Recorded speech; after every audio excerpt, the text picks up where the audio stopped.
Iran और Israel को लेकर एक खबर आपके साथ शेयर करने जा रहे हैं कि ईरान ने अपने 3 खतरनाक डिफेंस सिस्टम सीरिया के अंदर तैनात कर दिए हैं। उन खतरनाक डिफेंस सिस्टम का नाम है खोरदार 3। इन डिफेंस सिस्टम की क्या कैपेसिटी है और कहां पर ये डिप्लॉय हुए हैं, तमाम तर चीजें आज की इस रिपोर्ट में आपके साथ शेयर किए जाएंगे। छोटी सी गुजारिश है कि आप हसनात टीवी को सब्सक्राइब करें और हसनात टीवी की इस रिपोर्ट को लास्ट तक जरूर देखिए। सबसे पहले मैं आपको ये बताना चाहता हूं कि ईरान और अमेरिका के दरमियान न्यूक्लियर डील को लेकर दोबारा बातचीत वियना के अंदर शुरू हो गई है और इजराइल ने कहा है कि न्यूक्लियर डील साइन हो या ना हो, बाइडेन सरकार को हम ये बताना चाहते हैं कि अगर ईरान के खिलाफ हमें कोई भी मौका मिलता है तो इजराइल ईरान के ऊपर हमला कर देगा। इजराइल ने बहुत सारे हमले भी किए हैं सीरिया के अंदर, ईरान के जंगजुओं के ऊपर, ईरान के न्यूक्लियर प्लांट्स के ऊपर हमले किए हैं। डोनाल्ड ट्रंप का जमाना तो इन तमाम तर वाकयात से बड़ा पड़ा है। अब दोबारा जब इजराइल ने अपना 1.5 बिलियन डॉलर का बजट मंजूर किया और कहा कि हम ईरान के ऊपर हमला कर देंगे, तो ईरान ने कुछ स्टेप लिए हैं। वो स्टेप क्या है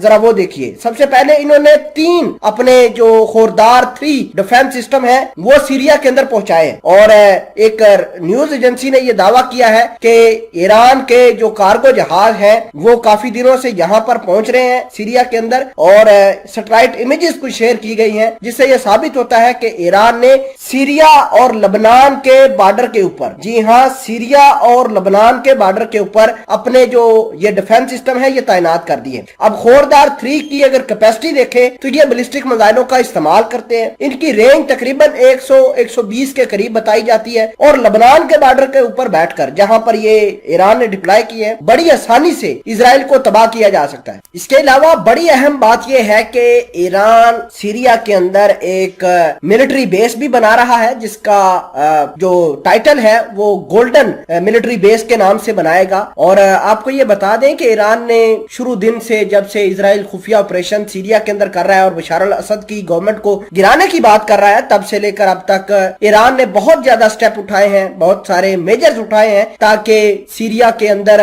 बदअमनी इजराइल न फैला सके। लेकिन अगर बात करें रशिया की, तो रशिया ने जो सीरिया की कोस्टल लाइन है उसको काफी तौर पर सिक्योर किया हुआ है। वहां पर अमेरिका या फिर इजराइल के फाइटर जेट तो नहीं जाते, लेकिन अगर हम बात करें इनके मुख्तलिफ शहरों के ऊपर, तो जहां जहां ईरान के जंगजू बैठे हुए हैं वहां वहां ईरान के खिलाफ इजराइल एयर स्ट्राइक करता रहता है। और हार्डली आप टीवी पर या न्यूज़पेपर पर सुनाई दिया होगा कि इजराइल ने सीरिया के ऊपर अटैक किया है। हालांकि जो सीरिया की सरजमीन है वहां पर डेली बेस पर अटैक्स होते हैं। इजराइल की फौज और ईरान, रशिया और ये सारे के सारे मुल्क जो है अपने अपने इंटरेस्ट को लेकर जो है एक दूसरे को मारते रहते हैं। फिलहाल के लिए आपको ये बता दें कि ईरान ने ये जो स्टेप उठाया है ये किसी कहर से कम नहीं है और इजराइल को लगातार घेरने की कोशिश की जाएगी। आपको ये बता दें कि अगर ईरान के ऊपर किसी तरीके से हमला होता है तो जो इजराइल होगा वो भी अटैक की जद में आएगा, हमलों की जद में आएगा। इसी वजह से ईरान ने अपने जो मसाइल है, अपने डिफेंस सिस्टम है, उनको फॉरवर्ड पोजीशन के ऊपर ले गया है और ये फॉरवर्ड पोजीशन सीरिया लबनान के बॉर्डर के ऊपर देखी गई है। अब जाहिर सी बात है